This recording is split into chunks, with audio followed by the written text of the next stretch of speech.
All right. You guys help me along here. I'm trying to give you some things I'm going to look for in this game tomorrow night. Okay. First thing I'm going to look for is everybody getting up after every play. That's the one thing you ask a personnel guy, what does he want to see from a game, preseason game? Both teams, let every player get up after every play. Don't need to see the trainers running on the field in these games. Don't need to hear Crusty Scales, halftime report. Well, so-and-so's got this issue and that issue and stuff. So let's have everybody. I hear you on that, man. Football is such a war of attrition. I think it's so hard. It's so hard to find players this time of year when your team's getting all banged up because of preseason games and the potential of losing somebody in the regular season because of a preseason game. Yeah. I mean, I'm grateful that they took one of the games away. They could take another. Me too. They could take another game. I think two would be just fine. I would be just perfect with that. Maybe start even a little bit later with the training camp practices and stuff like that. But anyway, going to be watching these wide receivers, guys. Not going to lie. Got to figure out if we're going to have 5 or 6. Okay. Got to figure out, the situation. I think an odd man out right now, to be honest with you, is Simi Fehoko. I agree. And Simi's my guy.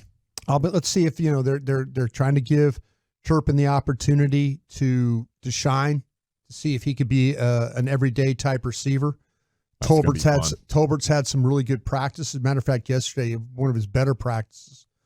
And then this Jalen Brooks, who's kind of an afterthought, at the end of the draft. When we were doing the draft show, we were all kind of scrambling around finding stuff about him. The kid looks like he can legitimately play. He does. He sure does. But are somebody else going to stand up and try and get into that group of 5 or 6? That's going to be a real key. Will Turpin continue to fall down right before the last tackler like he does on returns? I'm interested in that. Run into his own guy. Balance questions with this guy. He'll make a great return, and then right as he's getting ready to make the last guy miss, it's like weird things happened last year. I got to figure out if there's anybody in this backup offensive line can actually play. We're starting to hear names like Brock Hoffman getting opportunities. Yeah. I'm going to see if Earl Bostick, Awesome Richards, who I really liked, and I think he's really kind of a year away just because I don't think he's legitimately strong enough yet. That's the problem. But he played at North Carolina, lined up against Notre Dame, lined up against Clemson, Florida State, held his own. I think he's got a future here. I don't know. What about that TJ Bass guy? See, TJ Bass, if you had to ask me of players that you thought off the jump were going to be like, hey, watch this guy, TJ Bass has turned into kind of like, I don't know if I really want to watch you anymore kind of thing. Colin quits that fast. A lot of people are big fans of him. A couple months ago. I'm ready for him. It's unfortunate. I'm just saying, though. I don't know if I want to watch him anymore. It wasn't a great camp from what we saw. It hasn't been. And maybe he's been a gamer.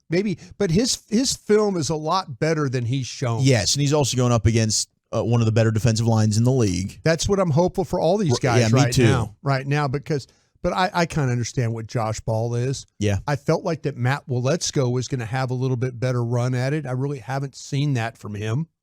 So this offensive line tomorrow, let's see if they can hold up against somebody that's not, like the Cowboys front 7. The running backs, we've talked about Deuce Vaughn and all those, Malik Davis, Dowdell. I'm going to see interested about with Hunter Lemke and what he's going to do. Because now I'm trying to think if I'm going to carry 4 tight ends or carry Lemke because I don't think they could carry 4 tight ends and carry Hunter Lemke. I don't think the numbers could do that for what they want to do because it's going to affect them somewhere else. I mean, does John Stevens end up forcing their hand? I mean, there's a lot of hype with this kid. No question. Right now. No question. These tight ends, Sean McEwen, I think, is the guy that's kind of on the bubble as we speak. How's Lipke's pass pro? That's something we got to see him do a lot in North Dakota State. Didn't. No, it was something because a single back runner, they threw the ball to him. He catches the ball well. Yeah. I mean, he kind of played some tight end in North Dakota State, so that would help them with numbers if they used him in that way. I'm interested to see if one of the linebackers, I think they've had a pretty good run right now, these linebackers, with the backup guys, but I'm interested to see with Overshone, how much work that he's going to get. Cox, also Harper. I'm kind of like, okay. Devin Harper has been underwhelming. When you watch him play, he runs. You could see he runs really, really well. But maybe this is a gamer guy too. Yeah, maybe he's a gamer guy. I know at Oklahoma State he was kind of a gamer. And they've got a couple. I mean, all 3 of those guys, I feel like their strength would be coverage. Yeah, you're right about that. Secondary, I'm looking at these guys too. I'm trying to figure out with the Kelvin Joseph thing. I think he's got one foot in the parking lot as far as playing defense. Special teams will probably be his savior, but can Nashawn Wright continue to do what he's going to do? How about with Eric Scott and those guys? We'll see with Bland how much they play, but are anybody else that's going to step up in this group and make some plays? It's kind of been pretty steady. Nobody's really come from the back where you're saying, oh, well, it's Josh Butler. He's making plays. Well, I haven't really seen that. Wanye Thomas, the safety, has been really the only guy that's been able to kind of do that. So those are the guys that I'm going to look at tomorrow. I do want to also keep an eye on these defensive ends because Isaiah Land, Tyrus Wheat, those guys. I'm going to see if are you better than maybe a Dorrance Armstrong, who might be in a situation where they might want to go a little bit cheaper, something like that. We'll see with that, but that's what I'm looking for tomorrow in this game against the Jacksonville Jaguars. Thank you, Brian. Thank you. Fantastic report. Crusty's Corner every afternoon, 2:40. The 214 says, SMH, please stop talking football, Gavin. Stick to soccer. Oh, wow. Well, that is football. Sounds like a Dak homer who's still triggered from our fight a couple of weeks ago. That's what I'd. How do you feel like the folks that have the clips of practice help Dak or hurt Dak?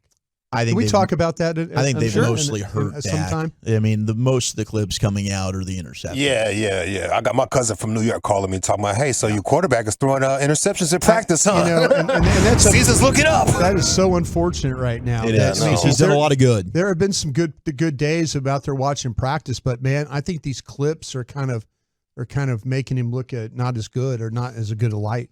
We'll definitely make some time for that a little bit later on. Yeah, I know I'd like to see that. I know Craig Carton went viral for rhetorically asking, would any team in the NFL want to trade for Dak right now? Like, these clips are making idiots who aren't really paying attention think that Dak is just falling apart and his career is about to end. It's pretty sweet.